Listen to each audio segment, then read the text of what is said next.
Ang ibabahagi ko ngayon ay maaaring mukhang katawa-tawa. Hindi ang pera ang nagpapayaman sa isang bilyonaryo, kundi isang sikretong ugali na itinatago nila sa inyo. Ayaw nilang malaman nyo ito, dahil kung malalaman niyo, sisimulan ninyong laruin ang kanilang laro. Tanungin ang inyong sarili, bakit 3% lamang ng mga tao ang nabubuhay sa buhay na talaga nilang ninanais, samantalang ang karamihan ay ginugugol ang kanilang buhay sa pagdadahilan kung bakit hindi nila magawa? Hindi ito kakulangan ng oportunidad, hindi ito kakulangan ng katalinuhan, kakulangan ito ng ugali na ito. Ang pinakamalaking pagbabago sa buhay ko ay nang maunawaan ko na ang pagdedesisyon ay kapangyarihan. Matagal akong naniniwala na ako ay nagdedesisyon, ngunit ang totoo ay pumipili lang ako sa mga ligtas na opsyon, yaong mga hindi nagbabago sa aking realidad. Ang tunay na pagdedesisyon ay iba.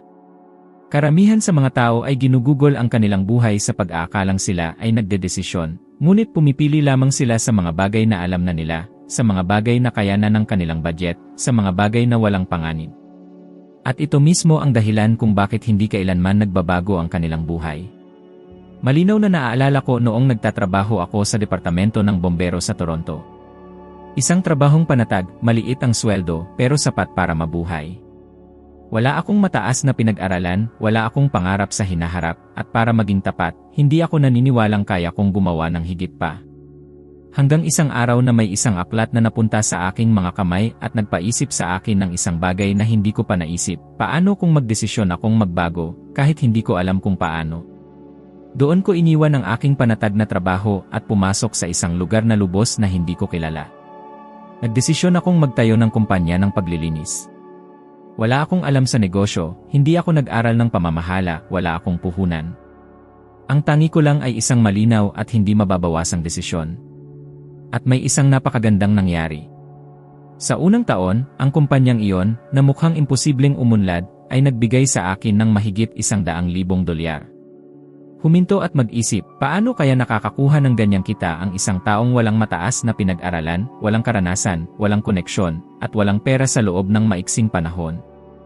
Ang sagot ay simple, dahil kapag ikaw ay gumawa ng isang tunay na desisyon, ang mga pangyayari ay nagsisimulang mag-ayos sa paligid mo. May mga taong lilitaw, may mga ideyang darating, may mga oportunidad na magkakaugnay. Ang lahat ng ito ay hindi mangyayari bago ang desisyon, mangyayari ito pagkatapos. Nakikita ko ang napakaraming taong nagsasabi, magsisimula ako kapag may pera na ako, magbabakasyon ako kapag may natira ng oras, magtatayo ako ng negosyo kapag perpekto na ang lahat. At ang totoo ay hindi kailanman darating ang sandaling iyon. Ang pumipigil sa karamihan ay ang paghihintay sa perpektong kondisyon. Ang pera ay hindi darating bago, ang oras ay hindi magiging sobra bago, ang tiwala ay hindi lilitaw bago. Kailangan mong magdesisyon muna, kahit hindi mo alam kung paano. Ito ang isa sa mga pinakamalaking aral na natutunan ko.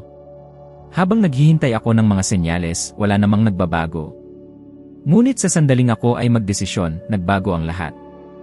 At ito ay hindi lamang para sa malalaking pagpili, para ito sa lahat ng bagay. Ilang beses mo na bang ipinagpaliban ang isang pangarap dahil hindi mo alam kung paano ito maisasakatuparan? Marahil ay gusto mong magtayo ng kumpanya, sumulat ng libro, lumipat ng lungsod, simulan ang isang relasyon o umalis sa isang relasyon na walang kabuluhan. Ang dahilan kung bakit hindi mo pa nagagawa ay palaging isa, kulang sa tunay na desisyon. Mayroong isang pag-aaral na nagpapakita na wala pang 5% ng mga tao ang may malinaw na nakasulat na mga layunin, at sa mga ito, isang maliit na bahagi lamang ang talagang gumagawa ng matatag na desisyon na magpatuloy, kahit ano paman ang mangyari. Hindi ito isang pagkataon na ang minoryang ito ang nakakamit ng pinakamalaking tagumpay. Isipin ito, nang sabihin ni John Kennedy na ang tao ay pupunta sa buwan, walang nakakaalam kung paano ito gagawin. Kahit ang mga pinakadakilang siyentipiko noon ay wala pang sagot. Ngunit nagdesisyon siya, at ang desisyon na yon ay nagbago sa kasaysayan. Kapag iniisip ko ito, naaalala ko kung ilang beses ko na sana binalik ang lahat. Mas madaling magpatuloy sa trabaho bilang bumbero, mas komportable ang manatili sa pagiging ordinaryo, mas ligtas ang maniwala na hindi para sa akin. Ngunit nagdesisyon ako. At ang desisyong iyon ang lumikha ng isang daan na hindi ko kailanman maisip. Kaya, gusto kong magtanong sa inyo, gumagawa ba kayo ng tunay na mga desisyon o pumipili lang kayo ng mga bagay na ligtas? Kung titignan mo ang inyong buhay ngayon, mapapansin nyo na ang bawat tagumpay na inyong nakamit ay nagmula sa isang malinaw na desisyon. Hindi ito madali dahil ang pagdedesisyon ay nangangailangan ng katapangan. Nangangailangan ito ng pananalig kahit hindi mo pa nakikita, pagtitiwala kahit walang katiyakan, pagkilos kahit hindi mo alam kung ano ang susunod na hakbang. Ngunit ito mismo ang nagbabago. Kapag nagdesisyon ka, nagbabago ka na sa loob, at ang mundo ay nagsisimulang tumugon sa bagong bersyon mo. Para bang yumuyuko ang universo sa harap ng isang matatag na isipan. Gusto kong ipaalala na ang desisyon ay hindi lamang ang pagsasabi na gagawa ka ng isang bagay. Ang desisyon ay kung saan mo tinatanggal ang iba pang mga opsyon. Kung saan wala ng pagbabalik, kung saan ang tanging posibleng daan ay ang pagsulong. Ito ang ipinagbabawal na ugali na kinokontrol ng mga bilyonaryo. Mabilis silang nagdedesisyon, kumikilos, at nag-aayos habang naglalakad. Hindi sila natitinag ng pag-aalinlangan, hindi sila naghihintay ng ganap na katiyakan, hindi sila nagtatago sa likod ng dahilan na hindi pa ito ang tamang oras. At marahil ay nagtatanong ka ngayon, paano ko ito gagawin ngayon? Pumili ng isang bahagi ng iyong buhay na hindi gumagalaw, isang bagay na alam mo nang gusto mong baguhin. Huwag maghintay ng pera, ng motibasyon, ng suporta ng iba. Magdesisyon ka ngayon. Ang desisyon ay ang gatilyo na nagbubukas ng lahat ng pinto, kahit yaong mga hindi mo pa alam na umiiral. Naranasan ko na ito, at ito ang dahilan kung bakit ko ito masasabi ng may ganap na katiyakan, ang naghihiwalay sa mga taong may pambihirang resulta sa mga taong patuloy na nananaginip lamang ay ang simpleng, ngunit makapangyarihang kilos ng pagdedesisyon. Mayroong isang ugali na hindi natutunan ng karamihan, ngunit yaong mga nakarating sa tuktok ay inaalagaan ito na parang sagrado. Ito ay halos isang sikretong itinatago ng maigi, dahil ang sinumang makatuklas nito ay magsisimulang maglaro sa ibang antas. Ang ugali na ito ay ang mabilis, matatag, at hindi mababawasang pagdedesisyon. Ang karamihan sa mga tao ay nag-aalinlangan, masyadong nag-iisip, sinusuri ang lahat ng panganib, humihingi ng opinyon sa lahat ng nasa paligid, at sa huli, nawawala ang oportunidad. Natutunan din ng mga bilyonaryo na ang pag-aalinlangan ay may malaking halaga, at dahil dito, mabilis silang kumikilos. Alam nila na ang pag-aalinlangan ay pumipigil, samantalang ang desisyon ay lumilikha ng paggalaw. Isinulat ni Napoleon Hill ang isang bagay na lubos na nagmarka sa aking pananaw dito. Ang mga taong alam kung ano ang gusto nila at nagpapasya ng may katatagan, halos palaging nakakamit ito, dahil ang mundo ay nagbibigay ng daan para sa mga nakakaalam kung saan sila pupunta. Ang linyang ito ay hindi kailanman nawala sa aking isipan, dahil napagtanto ko na ito mismo ang hindi ko ginagawa bago ko baguhin ang aking buhay. Naghihintay ako ng pag-apruba ng iba, gusto kong makuha ang lahat ng sagot bago ako gumawa ng hakbang, naghahanap ako ng mga garantiya na hindi kailanman darating. At ito mismo ang nagpapanatili sa akin sa parehong lugar. Naitanong mo na ba kung ilang beses kang hindi umunlad dahil hindi ka sigurado kung ano ang magiging daan? Ilang magagandang ideya ang namatay sa iyo dahil wala kang sapat na pera, dahil hindi mo alam kung saan magsisimula, dahil naghihintay ka ng perpektong oras. Ito ang punto, ang mga bilyonaryo ay hindi naghihintay. Nagdedesisyon sila at kumikilos kahit wala pa ang lahat ng piraso ng palaisipan. At kapag nagdesisyon na sila, ang daan ay nagsisimulang mabuo. Naranasan ko mismo ito nang magdesisyon akong magtayo ng aking unang kumpanya. Kung naghintay ako hanggang sa malaman ko ang lahat tungkol sa negosyo, sumuko na sana ako bago pa man ako magsimula. Kung naghintay ako ng puhunan, hindi ko na sana binuksan ang mga pinto. Ngunit nang magdesisyon ako, kahit hindi ko alam kung paano, may mga taong lumitaw, may mga ideyang sumulpot, may mga oportunidad na hindi ko kailanman maisip ang nagsimulang magpalibot sa akin. Hindi ito mahika, bunga ito ng isang isipan na tumigil sa pag-aalinlangan at nagsimulang magpakita ng dedikasyon. Ang ugali na ito ay tinatawag na ipinagbabawal dahil ito ay taliwas sa lahat ng natutunan ng karamihan sa paaralan o sa tahanan. Mula pagkabata, sinanay tayong maging maingat, na huwag mangahas, maghintay ng mga tagubilin. Ang sistema ng edukasyon ay hindi kailanman nagtuturo sa atin kung paano magdesisyon ng tuluyan. Sa halip, sanayin tayong sumunod sa mga utos, humingi ng pahintulot, maniwala na may isang tao sa labas na magsasabi sa atin kung ano ang gagawin. Kaya maraming tao ang lumaking walang kapanatagan, palaging naghahanap ng pag-apruba, palaging nag-aalinlangan sa sariling instinto. Ngunit kapag binuo mo ang ugali ng pagdedesisyon para sa iyong sarili, ang iyong buhay ay lubos na nagbabago. Bigla na lang, mapapansin ng mga tao sa paligid mo ang kakaibang bagay sa iyo. Makikita nila ang katatagan sa iyong boses, ang kaliwanagan sa iyong mga hakbang, ang tiwala sa iyong mga mata. At ito ay nakakaakit ng respeto, nakakaakit ng oportunidad, nakakaakit maging ng mga taong dati ay nag-aalinlangan. Ang pagdedesisyon ay ang pag-angkin ng kontrol sa iyong buhay, at ito ay isang bagay na nakakatakot sa mga taong sanay na lamang sumunod. Marami ang nagtatanong, paano kung ako ay magkamali? Paano kung ang lahat ay masira? Ngunit naisip mo na ba na ang pag-aalinlangan ay, sa kanyang sarili, ay isang mas malaking pagkakamali? Ilang bagay na ang nawala sa iyo dahil sa hindi pagkilos. Ilang pinto ang sumara dahil sa iyong pag-aantala. Ang pagkakamali ay maaaring iwasto, ngunit ang pag-aalinlangan ay pumipigil. Ang naghihiwalay sa mga nanalo sa mga nakakaligtas lamang ay ang mga una ay mas pinipili ang peligro ng pagkakamali sa pagkilos kaysa sa manatili na nakatayo habang naghihintay ng mga kondisyong hindi kailanman darating. Isipin ang mga taong tulad ni Steve Jobs. Hindi siya naghintay ng perpektong produkto para ilunsad ang isang bagay. Nagdedesisyon siya, isinasagawa ito, at pagkatapos ay inaayos ito habang naglalakad. Ang mentalidad na ito ang nagbago sa isang garahe tungo sa isa sa mga pinakamalaking kumpanya sa mundo. Hindi ito perpekto, ito ay desisyon. At kung titignan mo ang buhay ng mga pinakamatagumpay na tao, makikita mo ang parehong huwaran, mabilis, matatag, at dedikadong mga desisyon. Kung gusto mong baguhin ang iyong buhay, kailangan mong linangin ang ugali na ito.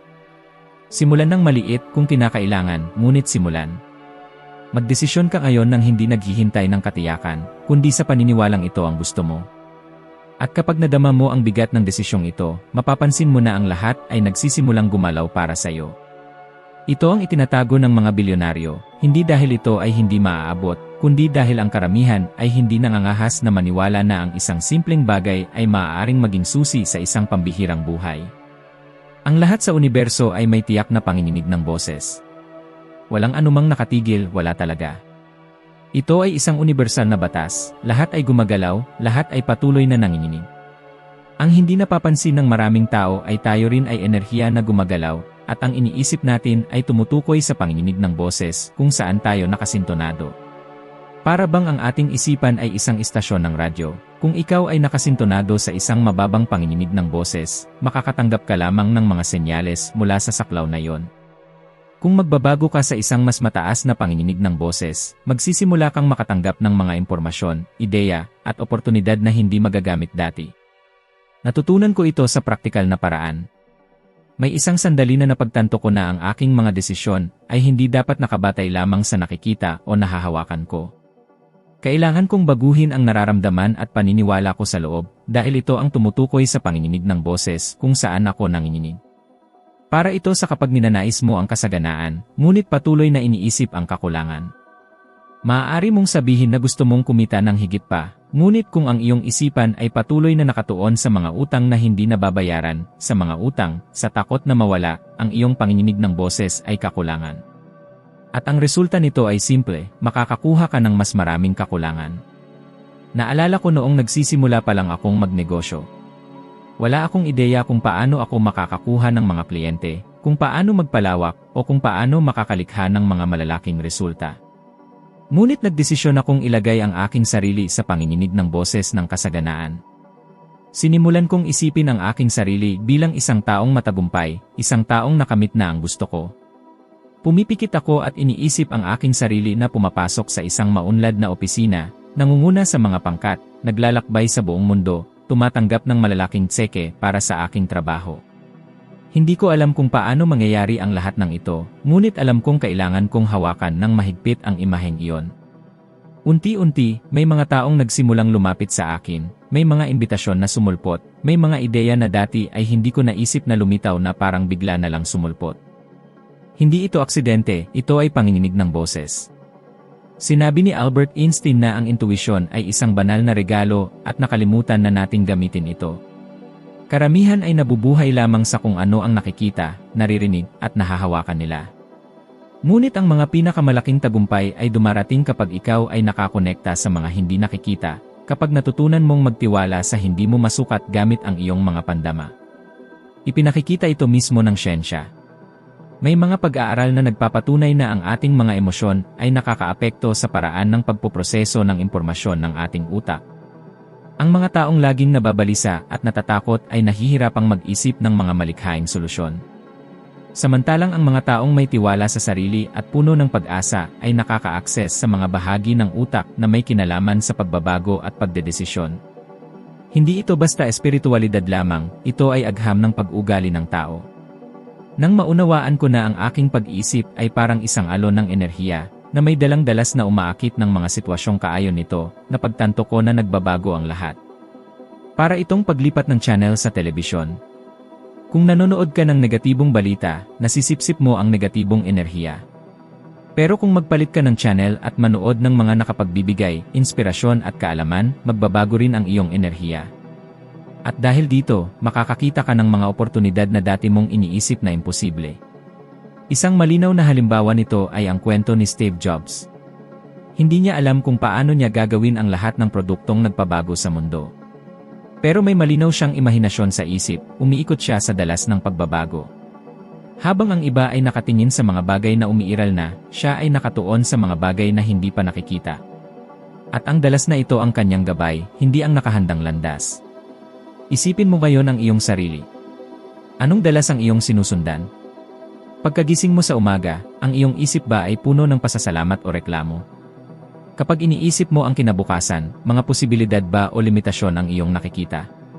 Sapagkat ang totoo, ang mga bagay na pinag-iisipan mo ng paulit-ulit at may matinding damdamin ay hindi lamang nakakaapekto sa iyong kalooban, kundi lumilikha din ng larangan ng enerhiya na magtatakda ng mga oportunidad na darating sa iyo. Natutunan ko na kung gusto kong baguhin ang aking mga resulta, hindi sapat ang pagsusumikap o pag-asa sa swerte. Kailangan kong baguhin ang aking panloob na dalas. Kaya, nagkaroon ako ng ugali na isipin araw-araw kung saan ko gusto makarating. Inilalagay ko ang aking sarili sa sitwasyon na yon hanggang sa maramdaman kong bahagi na ako nito.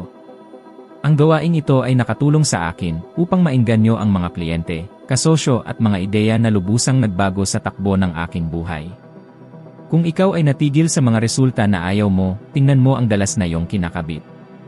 Walang silbi ang sabihin na gusto mo ng kasaganaan kung patuloy kang nakakabit sa takot at kakulangan. Kailangan mong magdesisyon ng may kamalayan na magpalit ng channel. At kapag ginawa mo ito, may magandang mangyayari, ang mundo sa paligid mo ay magsisimulang tumugon ayon sa bagong dalas. Parang sasabihin ng buhay, handa ka na ngayon. Hindi ko malilimutan ang isang batang mag-asawa na nakilala ko sa Toronto.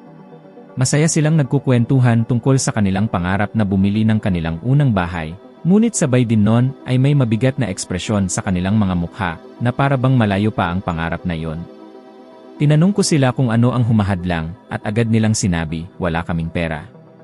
Iyan mismo ang iniisip ng karamihan sa mga tao at marahil nasabi mo na rin yan sa iyong buhay.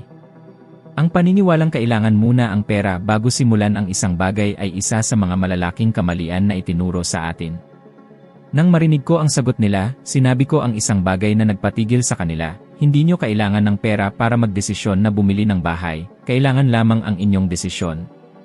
Ang pera ay susunod. Tinitigan nila ako ng may pagtataka dahil parang hangal ang sinabi ko. Pero totoo ito. Ang pumipigil sa mga tao ay hindi ang kakulangan ng pera, kundi ang kawalan ng desisyon.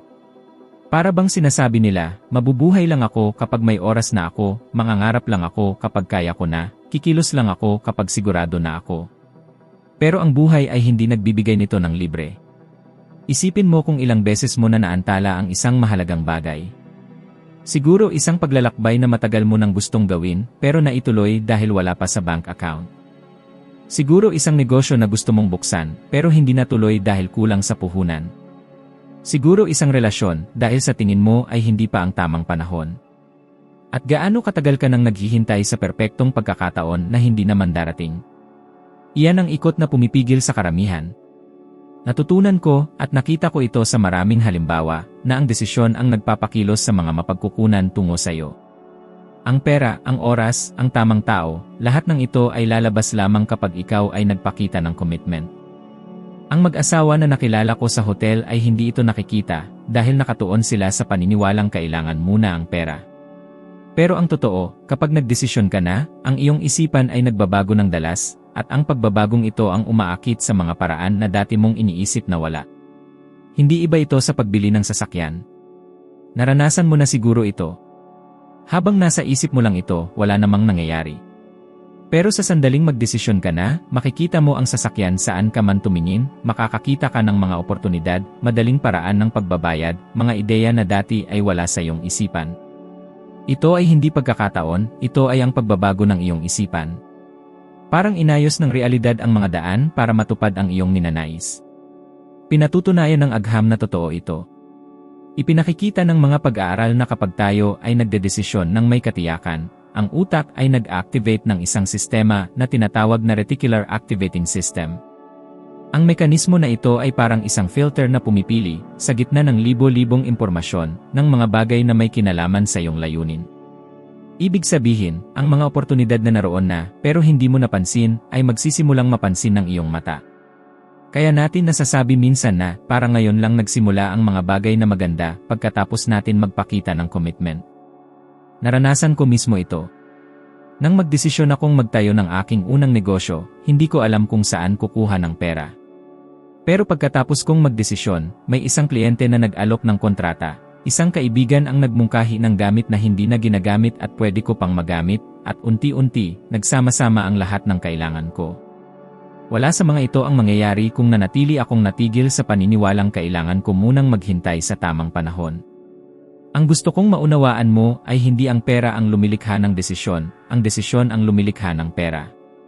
Hindi ang libreng oras ang lumilikha ng proyekto ang lumilikha ng oras.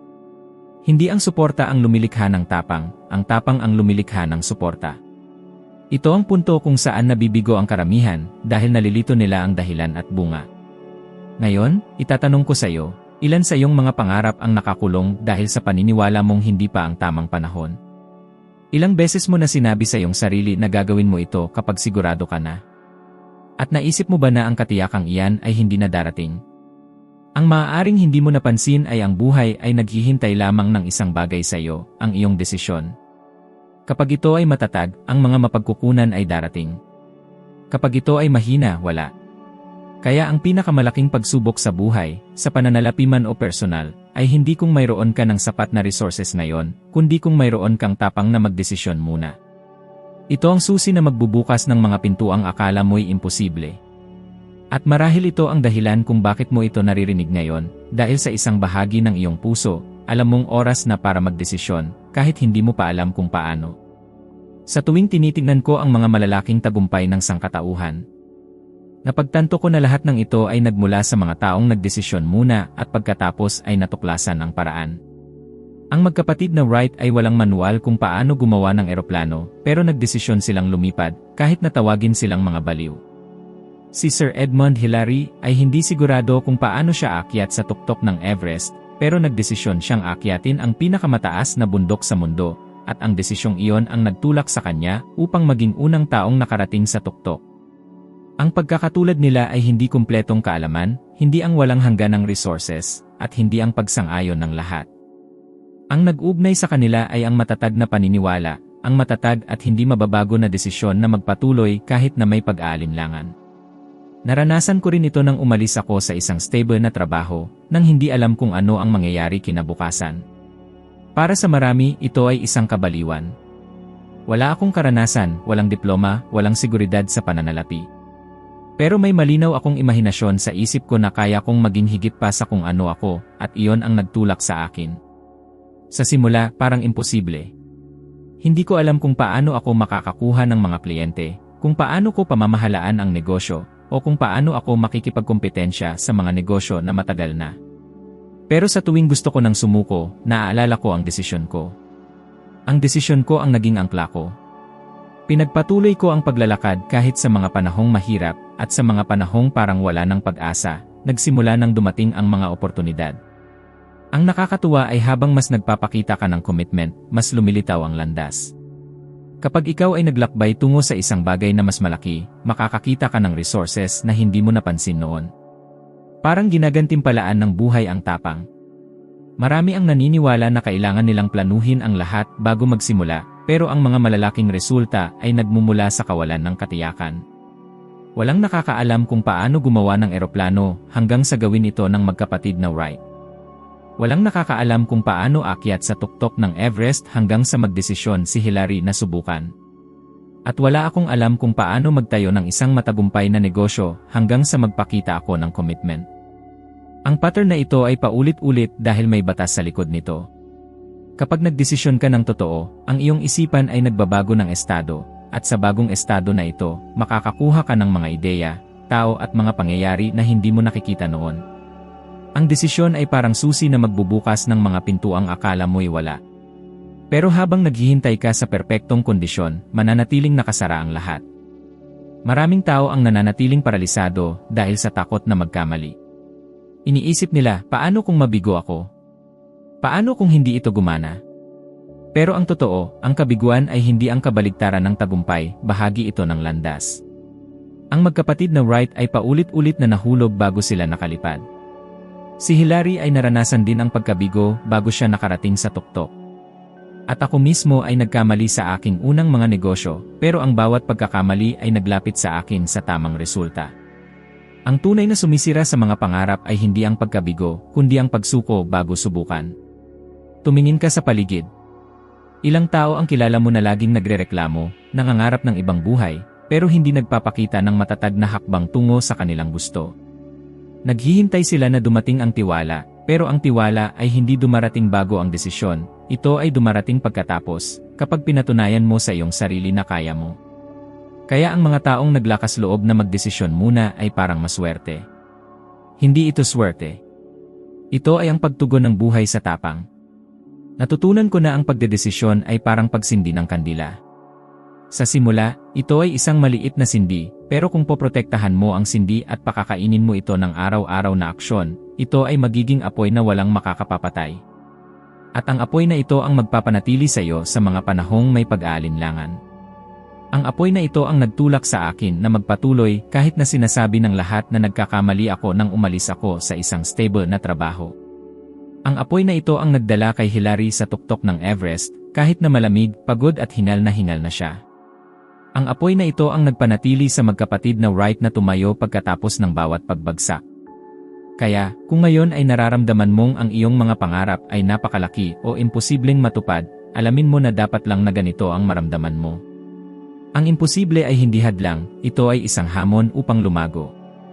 Hindi mo kailangan ang lahat ng sagot ngayon, kailangan mo lang ang tapang na magdesisyon at magtiwala na ang landas ay maipapakita sa iyo habang ikaw ay naglalakad.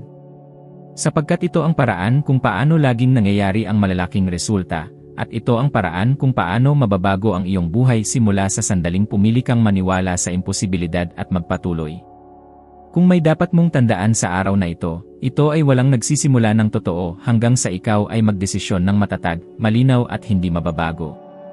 Ito ang turning point, ito ang ugali na naghihiwalay sa mga taong nananaginip lamang at sa mga taong tunay na nagtatagumpay.